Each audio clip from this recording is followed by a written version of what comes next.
तो my dear student, आज हम पढ़ा रहे हैं JAC board NCERT subject English core. आपका subject English core science arts commerce का क्लास 12 तीनों संकाय का आएगा आपका आर्ट्स साइंस कॉमर्स। तो टेक्स्ट बुक आपका आता है इसमें फ्लेमिंगो पोएट्री। इससे पहले क्लास में आपको बता चुके हैं लॉन्ग टाइप आंसर का, आपको लॉन्ग टाइप आंसर बता चुके हैं, देख लीजिएगा आपका पहले क्लास में। तो text book flamingo poetry section में आता है my mother eight 66। First poem क्या है आपका? My mother eight 66। इनका राइटर है आपका, इनका जो लेखक है, जो लिखा है उसका नाम है, उनका नाम क्या है? कमला दास। कमला दास। तो read the given extent and answer the questions that follow. तो इसमें क्या होता है, कुछ पैसेज उठा के देता है। ये कविता है, कविता का कुछ अंश इसमें रख देता है, पूरा कविता नहीं रहता है, कुछ का 4 लाइन 5 लाइन आपका अंश रहेगा। उस अंश से जैसे आपका एक अंश दिए 2 अंश हो गया, दोनों अंश अलग, एक अंश आएगा, ये आ सकता है या ये आ सकता है कि दूसरा आ सकता है इसी लाइन में आपका कविता में। तो क्वेश्चन नंबर 1 इस तरह से रहेगा, ये ऑब्जेक्टिव टाइप है। Name the poem of the given lines. ये पढ़ा रहेगा तो आप बता पाइएगा कि ये कौन चैप्टर का है और राइटर की कौन है। तो ये कौन कविता का है? My mother eight 66। तो name the poem of the given lines. तो ये क्या है? कमला दास ने लिखा है। तो name the poem of the given lines. A thing of beauty, my mother at 60 and Jennifer's tiger keeping quiet. तो हम यह पढ़ा रहेगा तो हम बता पाएंगे कि माय इस तरह से तो लिखा हुआ नहीं रहेगा क्वेश्चन में। क्वेश्चन में आपका ऑब्जेक्टिव यहाँ से यहाँ रहेगा ना, यहाँ रीड द गिवन एक्सपीरियंस, ई वाला अंश थोड़े रहेगा कि आप देख के कीजिएगा। तो आपको पता लगाना है कि ये जो कविता का अंश है, लाइन है, कहाँ से लिया गया। My mother at 60, A thing of beauty and जेमिना tiger, D number keeping quiet. तो यहाँ है आपका बी नंबर आंसर। क्या होगा आपका आंसर? क्या होगा आपका? बी होगा।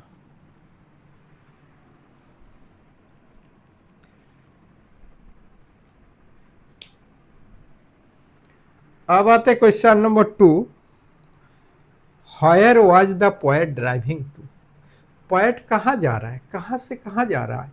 उनका पेरेंट हाउस से कोचीन आपका शिपयार्ड जा रहा है, कोचीन एयरपोर्ट, आपका कोचीन एयरपोर्ट जा रहा है। एयरपोर्ट का मतलब होता है जहाँ हवाई अड्डा का स्टेशन होता है, उसको एयरपोर्ट कहते हैं। और शिपयार्ड का मतलब होता है जहाँ जहाज रुकता है। और बस अड्डा का तो हम लोग जानते हैं जहाँ बस स्टॉपेज होता है। तो क्वेश्चन नंबर 2 का आंसर होगा आपका कोचीन एयरपोर्ट जा रहा है। कहाँ से जा रहा है अगर पूछ देगा, अब 4 ऑप्शन दे देगा कि कहाँ से जा रहा है, और तो पेरेंट हाउस वो भी कर लीजिएगा, इसके साथ साथ में हो जाएगा। तो आपका आंसर नंबर क्या होगा? Cochin airport, D number answer. Question number 2 का आंसर होगा डी। अब the poet mother's is described open mouthed because the she is curious, she was dead, she was dozing, she was surprise. इस 4 option में आपको सही option चुनना है। तो आपका इसका आंसर क्या होगा? She is curious, she was dead, she was dozing, she was surprise. बोलिए क्या होगा?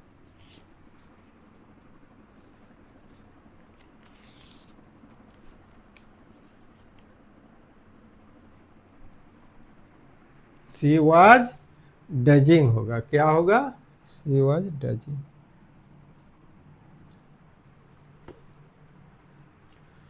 Who looked at the young trees, young trees जो आपका देखते हैं तो उसको क्या होता है, कवि का मन थोड़ा चेंज हो जाता है। माँ को देखने से उदास हो गया, अब तो कविता का ही तो हिस्ट्री। माँ आपका एज हो गया 66, तो क्या होगा, लास्ट लाइफ एज। तो आपका उस समय क्या होता है, शरीर का अलग रंग ढंग अलग हो जाता है। तो उसको देखने के बाद आपका उनका मन चेंज होता है। इसीलिए who looked out at young tree, the poet ने देखा, कौन देखा, कवि ने देखा। ये क्वेश्चन नंबर ए होगा। अब आते हैं what do young sprinting trees signify.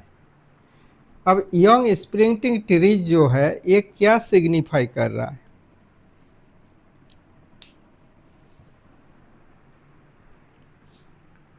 Natural beauty, energetic youth, greenery, ना all of this. All of this का मतलब ये तीनों, और इसमें जैसे नन ऑफ दिस दिया, mother children none of the, इसका मतलब कोई नहीं, इनमें से कोई नहीं। अगर ऐसा भी रहता है लेकिन इनमें से है तो हम क्यों उनको देखने जाएंगे।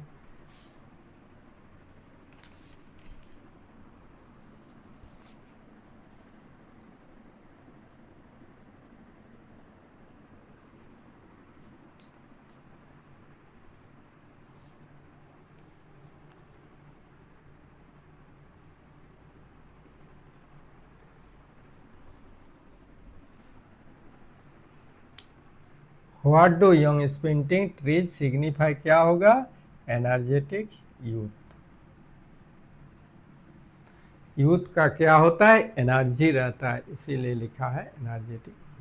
What do the poet do after security check, security check के बाद पोएट क्या किया, did not look back, cancel her ticket, looked at her mother face, all of this. इसमें देखिए डिड नॉट लुक बैक होगा नहीं, कैंसल हर टिकट नहीं होगा, looked at her mother face. Question number 3 सी। अब आते हैं आपका subject type, subjective type answer में।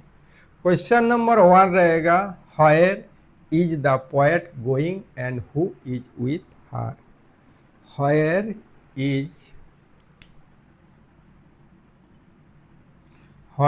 Is the poet going and who is with her. Poet कहाँ जा रहा है, किसके साथ। दो द पोएट कमला दास, क्या है, the poet Kamala Das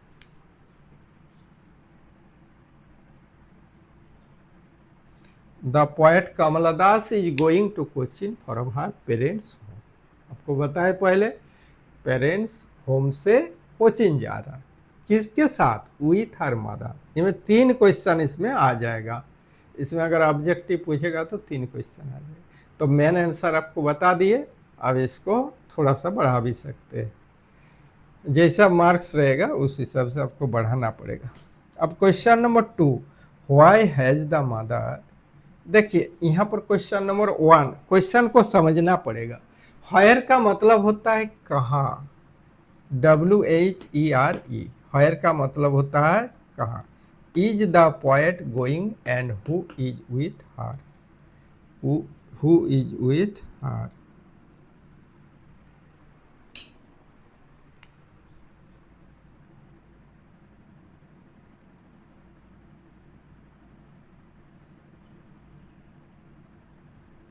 WHERE, where is the poet going and who is with her. तो जाने का समय क्या होता है आपके, उनके साथ कौन था और कहाँ जा रहा है। पहले आंसर होगा कहाँ जा रहा है और उसके बाद उनके साथ कौन था। The poet Kamala Das is going to Cochin from her parents home. With her mother, उनके साथ कौन था, उनके माँ। Question number 2, why has the mother been compared to the late winter moon. अब इसके लेट विंटर मून धूसर मून हो जाता है, लेट विंटर, विंटर का जब लेट हो जाता विंटर, तो आपका विंटर के सीजन में देखिए ठंडा के मौसम में धूसर वर्ण होता है, मेघला क्या आसमान का स्काई जो होता है वो धूसर वर्ण, हेजी, हेजी, जैसे ए भी दिन में क्या आते हैं हेजी लिखते हैं, HAZY, उसी तरह आपका धूसर होता है। The poet mother has been compared to the late winter's moon to bring out the similarity of aging and decay. The late winter moon looks hazy and obscure. The poet's mother face ashen face and pale. तो कवि का माँ कवित्री, ये कमला दास क्या है, कवि नहीं है, कवित्री है, स्त्री जाति का है। तो ये आपका विंटर मून से क्या संबंध रखा है, winter moon, last late winter moon से उनको कंपेयर किया, क्यों किया, उनका माँ का जो मुखमंडल है, फेस, वो भी धूसर है, हेजी है, आपका जिस तरह से विंटर का मून होता है।